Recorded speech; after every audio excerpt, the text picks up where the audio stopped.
પૂજ્ય 108 શ્રી મનુકુમારજી મહોદય શ્રી આપશ્રીના ચરણોમાં મારા સાક્ષાત દંડવત પ્રણામ તથા સર્વે વલ્લભીય વૈષ્ણવોને મારા તથા કેસરિયા પરિવાર વતી ભગવત સ્મરણ અને જય શ્રી કૃષ્ણ। શ્રી ઠાકોરજીની કૃપાથી શ્રી વલ્લભકુંડના પાવન સાનિધ્યમાં શ્રી ગોવર્ધનનાથજી હવેલી ચંપારણ્ય ધામના ભવ્ય નવનિર્માણ અંતર્ગત આપણે સૌ અહીં એકત્રિત થયા છીએ। આજના આ શુભ દિને આપણા માથે બિરાજતા શ્રી ગોવર્ધનનાથજી, શ્રી જાઉજી દયાળજી, શ્રી બાલકૃષ્ણલાલજીની ચંપારણ્ય ધામ નૂતન નંદાલયમાં પધરામણી કરવામાં આવશે।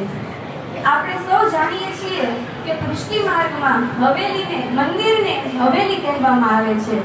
અમારા પરમ પૂજ્ય દાદીબા પરમ ભગવદીય ગૌરવપાશ્રી શ્રી સવિતાબેન શાંતિલાલ કેસરિયા કે જેમને હવેલી તથા ઠાકોરજી પ્રત્યે ખૂબ જ ભાવ હતો, તેઓ નિયમિત રીતે હવેલીએ જતા।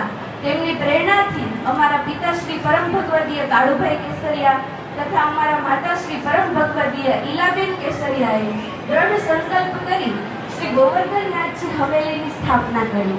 આશરે 8 વર્ષ પહેલા આ હવેલીની સ્થાપના કરવામાં આવી હતી।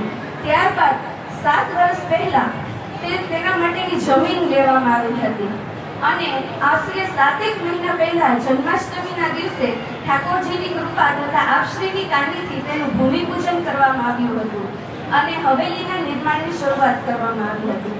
નાના મોટા વિઘ્નો છતાં માતા પિતાશ્રીએ પોતાના દ્રઢ સંકલ્પ, ઠાકોરજીની કૃપા અને આપશ્રીની કાનીથી હવેલીનું ભવ્ય નિર્માણ માત્ર 7 જ મહિનામાં શક્ય બન્યું હતું। આમાં અમારા માતા પિતાશ્રીએ ખૂબ જ પરિશ્રમ કર્યો હતો તથા તેમની સાથે તેમના અનેક કમિટી મેમ્બર્સે પણ તેમને ખૂબ સહયોગ આપ્યો હતો। તે બધાનો હું હૃદયપૂર્વક આભાર માનું છું। 7 મહિના અમારા માતાશ્રી પિતાશ્રી રાજકોટ છોડી બગસરા રહેવા આવ્યા। તેમણે થોડા દિવસ અહીંયા, થોડા દિવસ ત્યાં તેમ કરી ખૂબ પરિશ્રમ કર્યો। આપશ્રીની કાની તથા ઠાકોરજીની કૃપા વગર આ બધું અશક્ય હતું।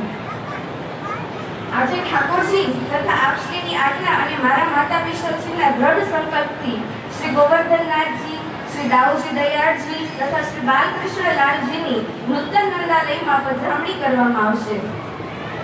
આવતીકાલે આ નૂતન નંદાલયમાં ચંપારણ્ય ધામમાં શ્રી ઠાકોરજીના ભલના, નંદ મહોત્સવ, તિલક આરતી, શ્રીનો બડો મનોરથ, 56 ભોગ તથા મહાપ્રસાદનું આયોજન કરવામાં આવ્યું છે।